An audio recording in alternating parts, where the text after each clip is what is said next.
حضرت سلیمان علیہ السلام میں ایسی ایسی حیرت انگیز خوبیاں تھیں جو کسی بادشاہ میں نہیں تھیں اور نہ ہی قیامت تک کسی کو نصیب ہوں گی۔ ایک مرتبہ حضرت سلیمان علیہ السلام نے اللہ سے دعا مانگی تھی کہ میرے بعد آنے والوں کو ایسی حکومت نصیب نہ ہو۔ آپ علیہ السلام کی دعا قبول ہوئی۔ آپ علیہ السلام انسانوں، جنوں، حیوانوں اور ہوا پر بھی حکومت کرنے لگے تھے۔ حضرت سلیمان علیہ السلام نے اپنے باپ حضرت داؤد علیہ السلام کی خواہش کے مطابق فلسطین میں ایک عبادت خانہ تعمیر کیا۔ اگرچہ تعمیر کرنے کا ارادہ حضرت داؤد علیہ السلام نے اپنی زندگی میں ہی کیا تھا، لیکن زندگی میں ان کی یہ خواہش پوری نہیں ہوئی، تاہم انہوں نے اپنی خواہش کے مطابق عبادت خانہ کی جگہ منتخب کر دی تھی۔ حضرت داؤد علیہ السلام کے بعد حضرت سلیمان علیہ السلام نے اپنے دور حکومت میں عبادت خانہ تعمیر کروایا، اس لیے اس عبادت خانہ کا نام ہیکل سلیمانی پڑا۔ ہیکل سلیمانی کی تعمیر 1012 قبل مسیح میں ہوئی۔ تعمیر کا کام 7 سال تک جاری رہا۔ روایت کے مطابق بہت بھاری تعداد میں لوگوں نے تعمیر کے کام میں حصہ لیا۔ بعض روایات کے مطابق 2 لاکھ مزدوروں نے کام کیا۔ اسرائیلی روایت میں حیرت انگیز بات یہ پائی جاتی ہے کہ تعمیر کے دوران جنوں نے بھی حصہ لیا۔ وہ دور دراز مقامات سے پتھر اٹھا اٹھا کر لاتے تھے اور دیواریں چنتے تھے۔ تاریخ سے یہ بات معلوم ہوتی ہے کہ اس عبادت خانہ کی لمبائی 90 فٹ، چوڑائی 30 فٹ اور اونچائی 45 فٹ تھی۔ اس کے اندر ایک مخصوص جگہ بنائی گئی تھی جہاں تابوت سکینہ رکھا گیا۔ یہ ایک صندوق کی شکل میں تھا یا یہ ایک صندوق تھا۔ یہ بہت ہی متبرک مانا جاتا تھا۔ اس میں یہودیوں کے تبرکات رکھے گئے تھے۔ قرآن کریم میں اس کے کچھ ارشادات ملتے ہیں۔ وہ یہ کہ جب اسرائیلیوں کے ہاتھ یہ متبرک صندوق نکل آیا تو فرشتے اس کی حفاظت پر مامور تھے۔ اس میں آل موسیٰ اور آل ہارون علیہ السلام کی نشانیاں تھیں، اس لیے ان کے نزدیک یہ صندوق بہت متبرک مانا جاتا تھا۔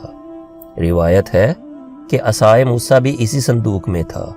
یہ عصا حضرت شعیب علیہ السلام نے حضرت موسیٰ علیہ السلام کو عطا کیا تھا۔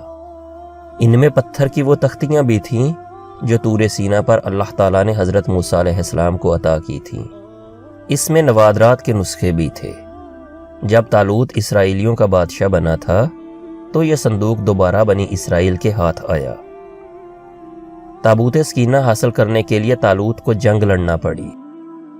یہ جنگ کافروں سے لڑی گئی۔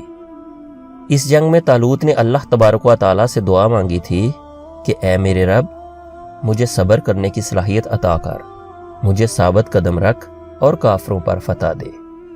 تاریخ سے یہ بات ثابت ہے کہ فلسطین پر ہر زمانے میں حملے ہوتے رہے۔ کبھی بابل نے تباہی مچائی، کبھی رومیوں نے حملہ کیا۔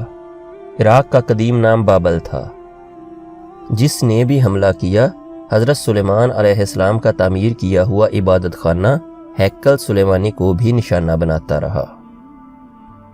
ایک مرتبہ بابل کا بادشاہ بخت نصر نے فلسطین پر حملہ کیا اور ہیکل سلیمانی کو تاخت و تاراج کیا اور اسرائیلیوں کا قتل عام کیا۔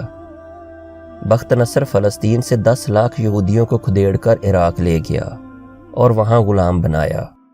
بخت نصر کے عہد کے بعد پھر یہ قوم فلسطین میں آ کر آباد ہو گئی۔ رومی بھی اکثر فلسطین پر حملہ کرتے رہے۔ ہیکل سلیمانی کے جو بھی نشانات تھے حملوں کی زد میں آ کر مٹتے رہے۔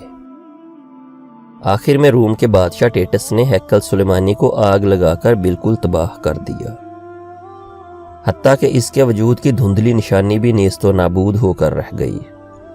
یہودیوں کا دعویٰ ہے کہ ہیکل سلیمانی کی زمین پر مسجد اقصی تعمیر کی گئی، اس لیے یہ یہودیوں کی ملکیت ہے۔ آج بھی یہ تنازع ایک مسئلہ بنا ہوا ہے، جس کی وجہ سے بیت المقدس کی سرزمین پر آج تک جنگ جاری ہے۔ اسرائیلی مسجد اقصی کو شہید کرنے کی کوشش میں لگے ہوئے ہیں۔ This is Ali Bhai with you and you are watching Dutch Level Info۔ نیچے دیے گئے بیل آئیکن اور سبسکرائب بٹن کو پریس کر دیں تاکہ ہماری ہر ویڈیو آپ کی خدمت میں پیش ہو سب سے پہلے۔